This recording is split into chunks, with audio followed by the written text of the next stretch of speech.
Hello, and welcome to the ABC podcast. My name is Skylar, and I am your wonderful host for this episode. And in this episode, we will be finding out some interesting topics about the letter B.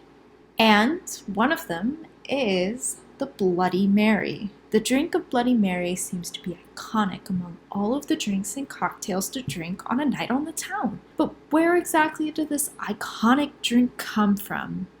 The beginning of this story begins around the 1920s, where people escaping the Russian Revolution began to arrive in Paris and bringing vodka and caviar. So, in the new spirit of freedom, Ferdinand Perrot, aka Pete, he began experimenting with a lot of items to find some new ideas as a bartender for Harry McAlone of the bar Harry's that opened on Thanksgiving Day in 1911.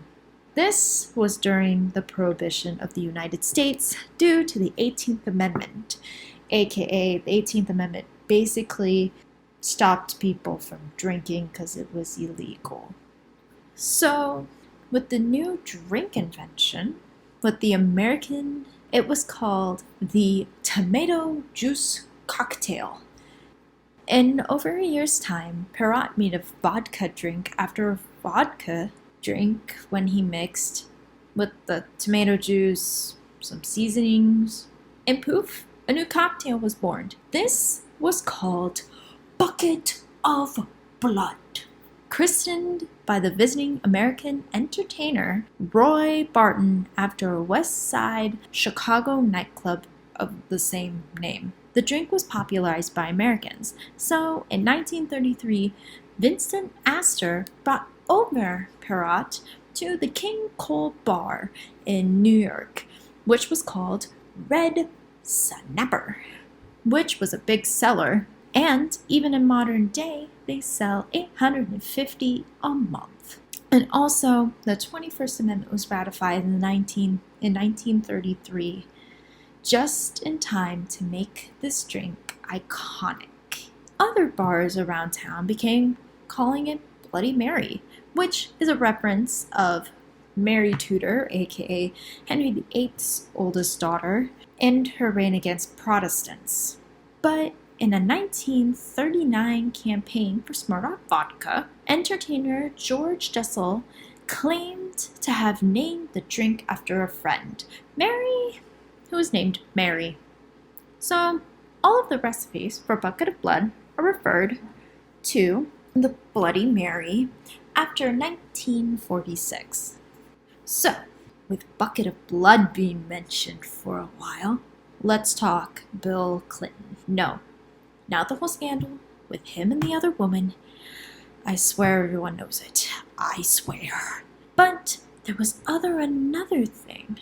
Let's talk about the nuclear weapons in the US.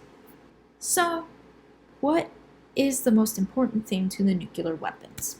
So let's answer it. So, the most important thing for nuclear weapons in the US, it is called the nuclear codes, aka the Golden Codes. These are launch codes for the nuclear weapons provided to the Commander-in-Chief, aka the President of the United States.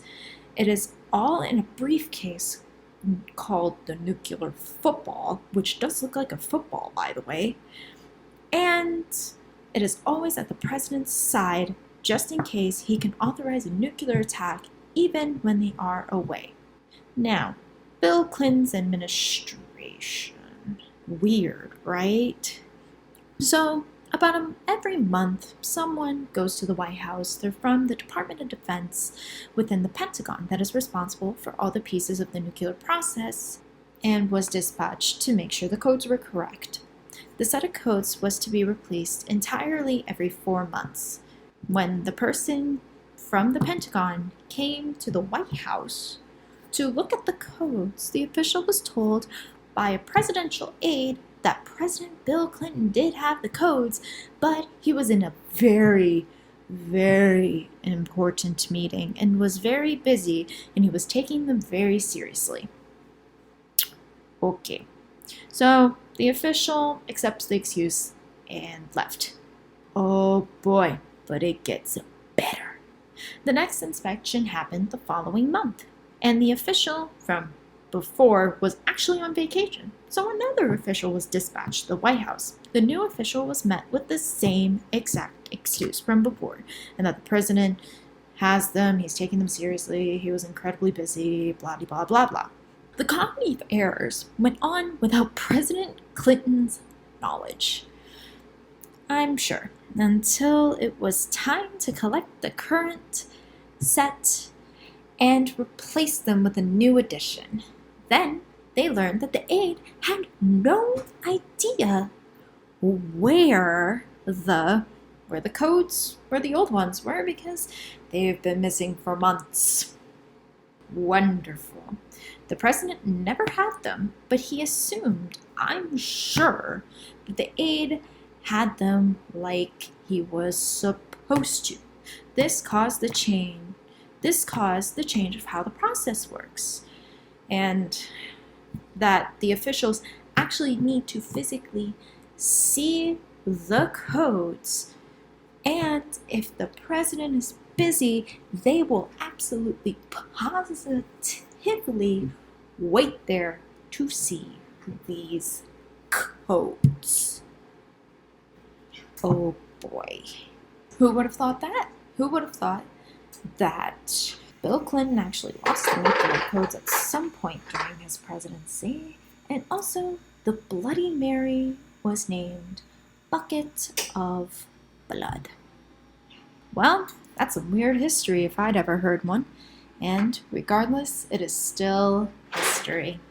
So, stay tuned for next week's episode on the letter C, and what will be in store. I so hope it is nothing about nuclear codes and honestly buckets of blood. Like, seriously.